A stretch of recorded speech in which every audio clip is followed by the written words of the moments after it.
Assalamualaikum warahmatullahi wabarakatuh dan selamat siang. Perkenalkan, saya Stertra Masari dari kelas B Angkatan 2021, Prodi Ekonomi Pembangunan, Fakultas Ekonomi dan Bisnis, Universitas Negeri Makassar. Pertama-tama, saya akan membahas tentang teori penawaran dan keseimbangan pasar.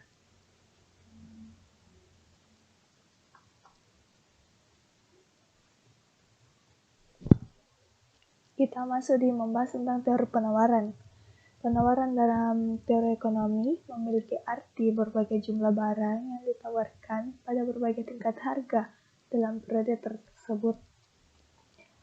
Penawaran adalah hubungan antara harga dengan kuantitas untuk setiap unit waktu yang akan dijual oleh penjual, bisa juga sesuai yang ditawarkan kepada orang lain, dalam hal ini untuk dijual. Dan kemudian hasil penawaran itu juga akan menghasilkan permintaan, di mana permintaan itu sendiri akan terjadi jika terjadi kesepakatan dan kesesuaian antara harga dan kuantitas yang akan dimiliki. B. Schedule penawaran.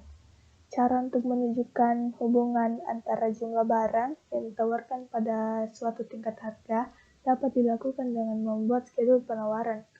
Schedule penawaran merupakan tabulasi angka-angka yang menunjukkan jumlah barang atau jasa yang ditawarkan pada berbagai tingkat harga.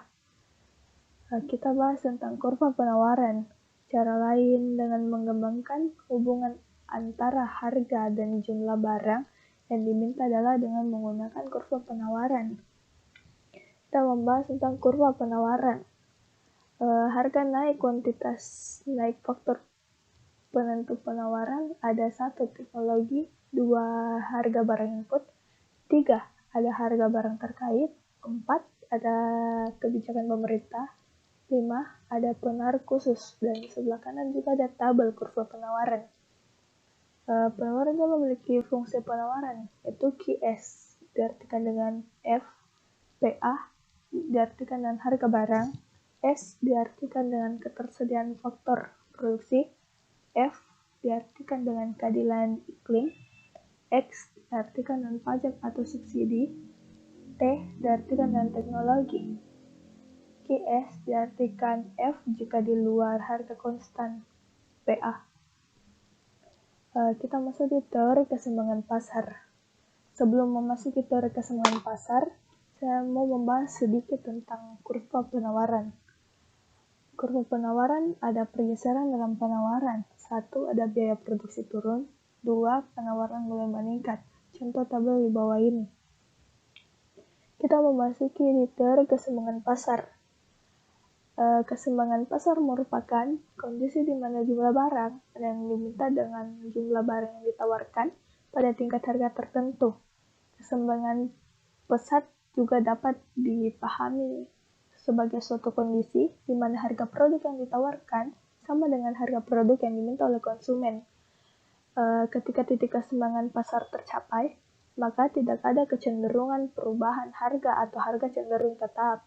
Harga ini disebut dengan harga keseimbangan. Terbentuknya harga keseimbangan ditentukan oleh kekuatan antara permintaan dan penawaran. Jika permintaan lebih kuat dari penawaran, maka harga akan naik. Sebaliknya, apabila penawaran lebih kuat dari permintaan, maka harga akan turun. Kita masuk di keseimbangan kurva permintaan dan penawaran. Keseimbangan kurva permintaan dan penawaran. Contoh tabel di sebelah kanan. Ada IK pada harga $300 titik C. Jika harga $200, maka kuantitas yang diminta hanya 10 dari 15 yang ditawarkan. Kita masuk di permintaan dan penawaran. Di sebelah kiri ada A, pergeseran penawaran. Pergeseran penawaran selain pergerakan, kurva pergeseran juga bisa mengalami pergeseran, baik ke kanan maupun ke kiri. Pergeseran ini terjadi karena perubahannya jumlah produk yang ditawarkan pada produsen sebagai akibat dari berbagai faktor, kecuali faktor harga produk tersebut. Dan di sebelah kanan ada pergeseran permintaan. Kondisi perubahan jumlah barang yang diminta, meskipun harga yang berlaku tetap atau tidak berubah. Pergerakan tersebut akan memberikan dampak perubahan pada hukuman alias hubungan akan permintaan suatu barang atau jasa. Dan kita masuk di menafsirkan perubahan harga dan kuantitas.